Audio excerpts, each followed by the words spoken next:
Hey, how you doing? This is Jefferson from Red Dirt Rods. Now today we're going to be installing an epoxy floor coating from U-Coat-It that we picked up from summitracing.com. Now this is a brand new building, and this concrete was poured about 30 days ago. It's had time to cure.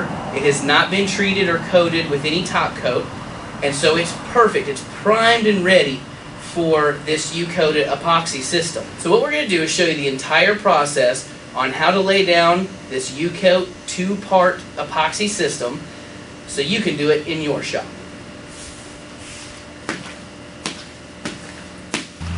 To prep the concrete, we have to use muriatic acid. Now this is done about a half a gallon per 500 square foot of shop floor. So the kit comes with what you need. You got your safety glasses and some gloves.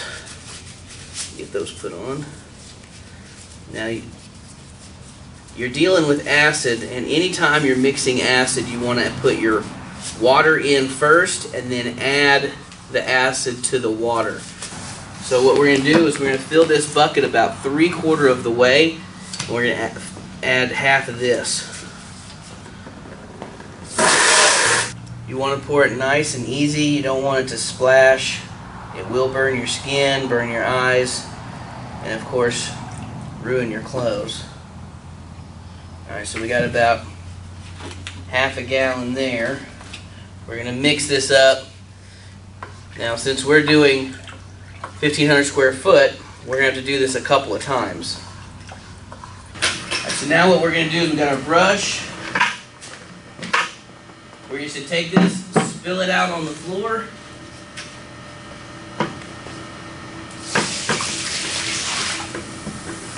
You see how it foams up like that? That's what it's supposed to do.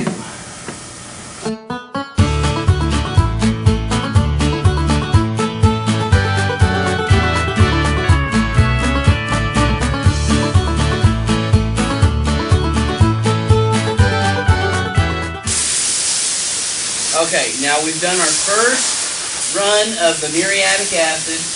And we've got a squeegee, and we're rinsing the floor. You want to rinse, and then we'll repeat with the muriatic acid one more time.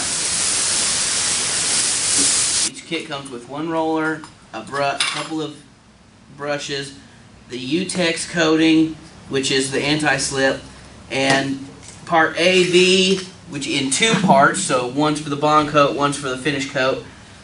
And then for the bond coat, you also add part C. Our bucket's clean and ready to go. I'm going to show you how to put on the U-Tex. This is done with a broadcast method, so basically you just sprinkle it out on the floor as you're rolling it. Well, you don't want to get it too heavy in spots because you're going to end up with an area that's hard to brush clean, to sweep clean. So what we're going to do, we just take a regular spice shaker from the kitchen and clean it out.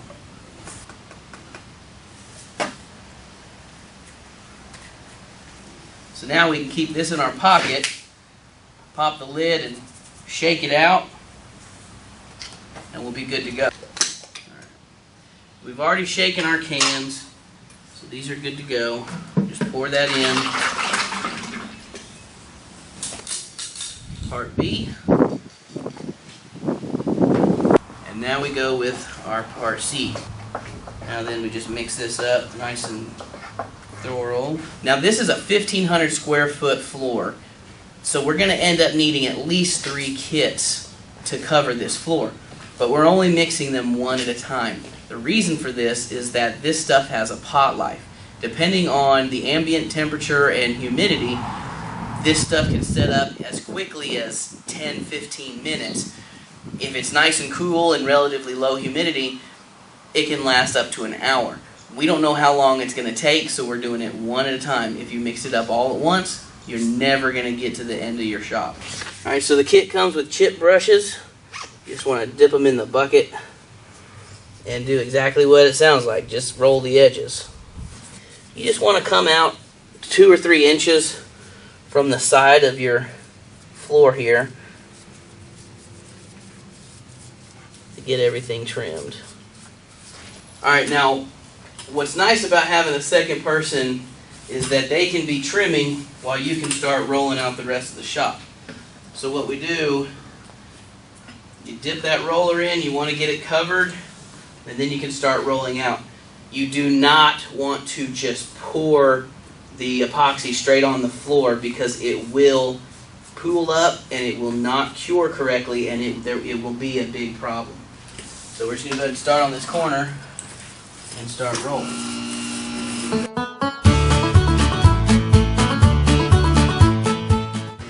Our base coat has been drying for about 6 hours. It's not tacky anymore. It's good. You can walk on it. So we're ready to put down our top coat. Key here is you want to make sure that you have a smooth, even finish.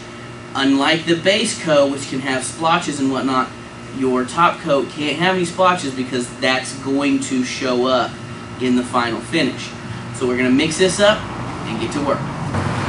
Now for this application, I'm working by myself, so I'm going to start in one corner, work to the other, bring it out the back, so we finish up that way. Just like before, you want to dip it in, drain it off, and start.